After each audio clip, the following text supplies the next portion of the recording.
높은 곳에서 일을 하다 아파트나 다리 등 떨어져서 다칠 경우 어떻게 다치는지 그 손상 기전과 그 보험 보상에 대해서 한번 알아보는 시간을 갖도록 하겠습니다. 높은 곳에서 똑바로 떨어질 경우, 발부터 떨어질 경우, 이럴 경우엔 당연히 발목 골절이 일어날 확률이 높겠죠. 발뼈가 부서질 확률이.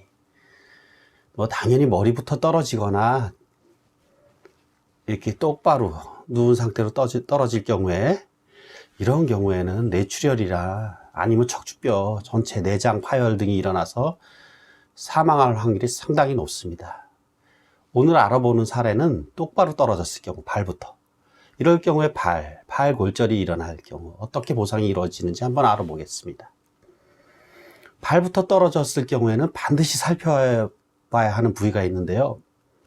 바로 척추뼈를 살펴봐야 합니다. 우리 척추뼈는 목뼈, 가슴뼈, 허리뼈 이렇게 세 가지, 경추, 흉추, 요추 이렇게 나눌 수 있죠. 이 목뼈의 경우에는 이렇게 앞으로 휘어 있고, 등뼈 같은 경우는 뒤로 이렇게 굽어 있는 것을 볼 수 있는데요. 이런 것을 만곡이라고 합니다. 허리뼈는 앞으로 굽어 있죠. 그리고 만곡이 바뀌는 부분을 우리는 이행부라고 합니다. 우리 높은 곳에서 낮은 곳으로 떨어질 경우에 바로 이행부 부위에 상당히 무리가 오는데요. 대표적으로 골절이 잘 일어나는 곳은 흉추에서 요추로 바뀌는, 즉 후만에서 전만으로 바뀌는 그 이행부인 흉추 11번, 12번, 요추 1번 이 사이에 뼈가 눌리는 압박골절이 자주 발생합니다.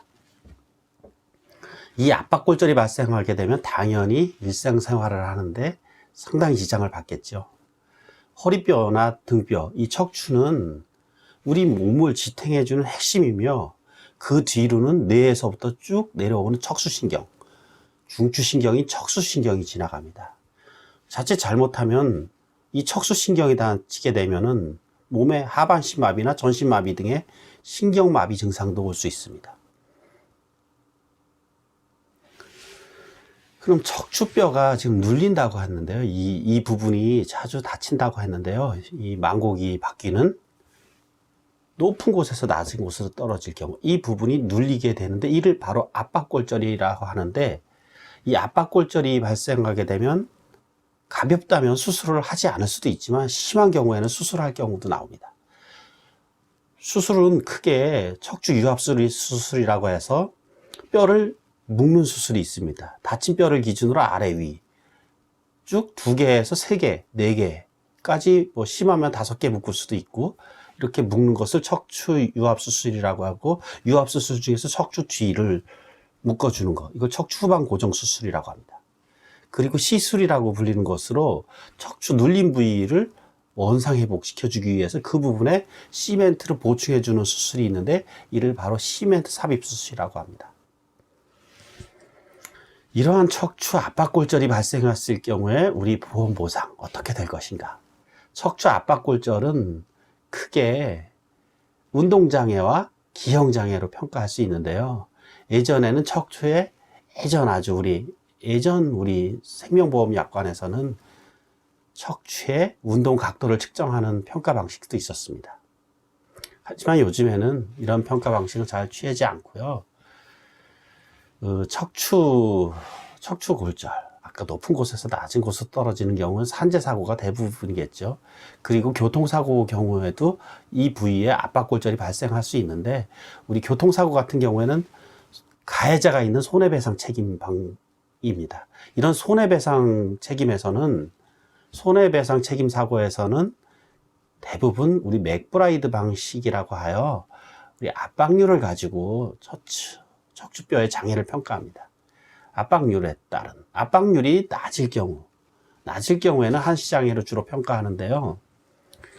이 압박률을 평가하는 방식도 해당 척추뼈 가장 긴 곳과 가장 많이 눌린 곳, 가장 정상적인 부분, 이거에 따른 방식이 있고, 아래 위 평균값, 척추의 평균값에 대비한 압박률을 평가하는 방식, 이러한 방식 있을 수 있고 여러 가지 방식이 있을 수 있습니다.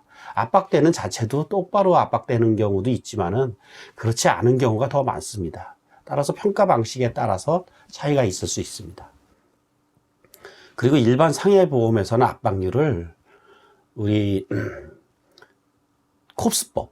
콥스법이라고 해서 보험회사에서는 요즘에 콥스법을 기준으로 했는데, 콥스법은 평균치, 다친 뼈를 기준으로 아래 위 뼈의 평균치법을 갖고 측정하는 방식입니다.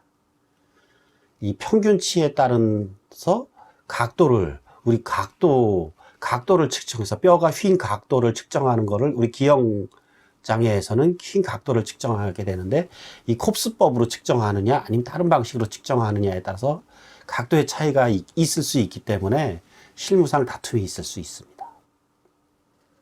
그리고 최신 우리 상해보험 약관에서는 운동장애는 대부분 척추뼈 고정수술을 하게 되면 척추뼈를 움직일 수가 없잖아요. 이런 경우에는 운동장애로 평가하는데, 척추뼈를 몇 개 묶었느냐에 따라서 이게 심한 장애냐 뚜렷한 장애나 약간의 장애, 이런 식으로 평가합니다. 그리고 척추뼈는 가장 문제되는 것이 골밀도, BMD라 그러죠. Bone Mineral Density, BMD. 이 BMD 골밀도 측정 방법도 우리 가장 일반적인 기준이 T스코어가 있고 Z스코어, 그 점수도 산정 기준도 여러 가지가 있는데, T스코어가 보통 마이너스 2.5 이하인 경우를 골다공증이라고 하고, 마이너스 1.5에서 마이너스 2.5인 경우를 골감소증이라고 하는데, 이러한 사람들의 경우에는 작은 충격에도 쉽게 골절이 일어날 수 있잖아요. 압박골절 같은 경우는 더 잘 일어나겠죠. 눌리는 것. 이러한 것을 기왕증을 고려해서 평가를 해야 됩니다. 척추. 따라서 이러한 기왕증을 고려한 것을 사고관여도라고 하는데, 이 사고관여도에 따라서 보험금 또는 보상금이 많이 달라질 수 있습니다. 이 척추는 가장 보상에서 예민하게 대립하는 부분이기도 합니다. 오늘은 척추뼈 골절, 낙상 사고에 따른 척추뼈 골절에 대해서 알아보았고, 이에 따른 수술과 보상 방식의 평가 방식, 보상을 위한 평가 방식, 장애 평가 방식 등에 대해서 알아보았는데요. 앞으로도 좋은 강의 계속 이어갈 것이니까 이재영 손해사정TV 많은 시청과 구독 부탁드립니다. 고맙습니다. 손해사정사 이재영이었습니다.